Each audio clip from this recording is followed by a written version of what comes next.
Assalamualaikum warahmatullahi wabarakatuh. Salam, Om Swastiastu. Namo Buddhaya, Salam kebajikan. salam sejahtera bagi kita semua. Tabib pun.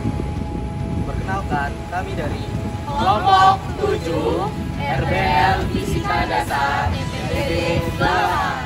Dalam kesempatan kali ini kami akan mengembangkan materi dengan tema hukum bernaung dalam kasus wadah. So, kami akan memperkenalkan diri terlebih dahulu. Selamat Menyaksikan. Perkenalkan, nama saya Muhammad Aulia Bahtiar dengan NIM 122430062 dari program studi Teknik Biomedis. Perkenalkan, saya Nadia Suciati dengan nomor NIM 122430078 dari program studi Teknik Biomedis. Perkenalkan, nama saya Aldri Diria dengan NIM 122430054 dari Prodi Teknik Biomedis. Perkenalkan, nama saya Azara Putri Fadia dengan NIM 122430056 dari program studi Teknik Biomedis.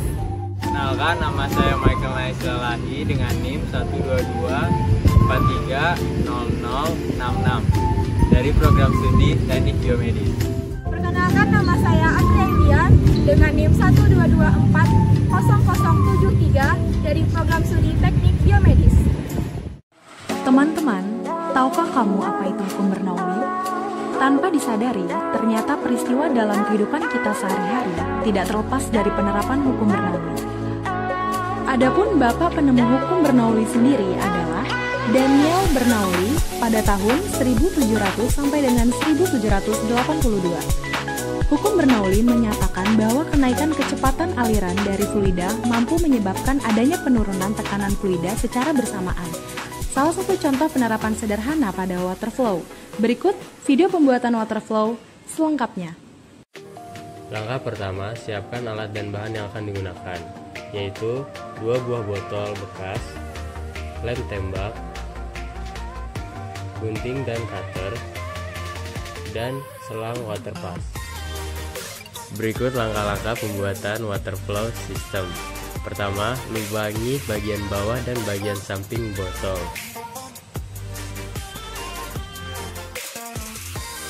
Kemudian, rekatkan kedua botol dengan lem tembak.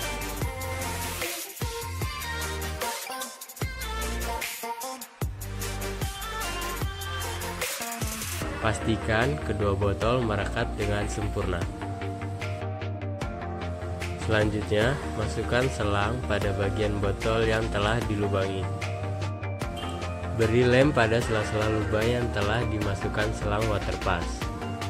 Pastikan bahwa tidak ada kebocoran saat dimasukkan air.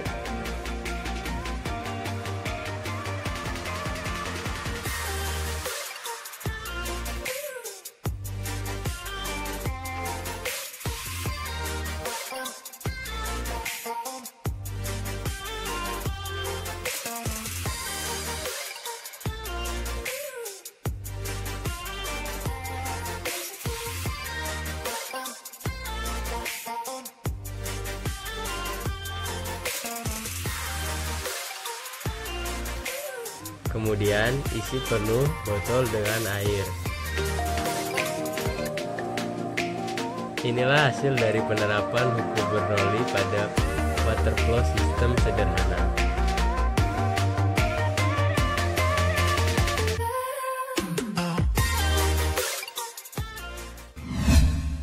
Materi hukum Bernoulli. Apa yang teman-teman ketahui tentang hukum Bernoulli? Hukum Bernoulli menyatakan bahwa semakin besar kecepatan fluida dalam suatu pipa, maka tekanannya makin kecil, dan sebaliknya, makin kecil kecepatan fluida dalam suatu pipa, maka semakin besar tekanannya. Adapun rumus persamaan hukum Bernoulli yaitu P1 tambah setengah Rho V1 kuadrat tambah Rho GH1 sama dengan P2 tambah setengah Rho V2 kuadrat plus Rho GH2. Adapun P1 merupakan tekanan pada ujung pipa 1 dalam Pascal, P2 tekanan pada ujung pipa 2 dalam Pascal, H1 ketinggian penampang pipa 1 dalam meter, H2 ketinggian penampang pipa 2 dalam meter, V1 kecepatan aliran fluida dalam pipa 1 dalam meter per sekon, V2 kecepatan aliran fluida pada pipa 2 dalam meter per sekon, Rho adalah massa jenis fluida dalam kilogram per meter kubik, dan G adalah percepatan gravitasi dalam meter per sekon kuadrat. Rumus debit air, Q sama dengan V per T. Q sama dengan debit, F sama dengan volume, dan T sama dengan waktu. Rumus tersebut digunakan untuk menentukan debit air yang dihasilkan dari alat water flow tersebut. Keunikan alat water flow sederhana. Bentuknya yang berbentuk huruf L sehingga unik dan memiliki ciri khasnya tersendiri. Di samping keunikannya, bentuk water flow yang seperti ini juga memudahkan siklus pergerakan air dibanding sebelumnya yang berbentuk datar. Selanjutnya adalah kelebihan alat water flow sederhana. Alatnya mudah dibuat, hanya dengan menggunakan bahan-bahan bekas yang sering kita temui dalam kehidupan sehari-hari, serta memanfaatkan prinsip reuse atau menggunakan kembali barang bekas. Alatnya pun mudah untuk dibuat, serta harganya pun terjangkau. Namun di samping itu, kekurangan atau kelemahan dari alat water flow sederhana ini adalah debit air yang dihasilkan kecil, dikarenakan hanya sedikit volume air yang dapat ditampung pada selang, sesuai dengan rumus debit yaitu volume atau V dibagi waktu atau T. Selanjutnya, karena bahan yang digunakan adalah barang bekas, maka alat akan lebih rentan atau cepat rusak dan bocor, serta lem yang merekat tidak dapat bertahan lama, sesuai dengan hukum alam yaitu penguraian. Namun teman-teman jangan khawatir, berikut solusi mengatasi kekurangan water flow sederhana. Debit air yang dihasilkan kecil dapat diatasi dengan memilih selang yang lebih besar, dengan menerapkan rumus debit air yaitu Q sama dengan V per T. Semakin besar volume yang dihasilkan selang, maka debit airnya pun bertambah besar. Bahan yang digunakan adalah barang yang bekas dan rentan rusak, maka dari itu dapat diatasi dengan menggunakan bahan-bahan yang baru, yang lebih tebal dan kokoh, serta pemasangan lem pun harus lebih diperhatikan lagi agar tidak terjadinya kebocoran. Sekian paparan RPL dari Kelompok kami. Kurang lebihnya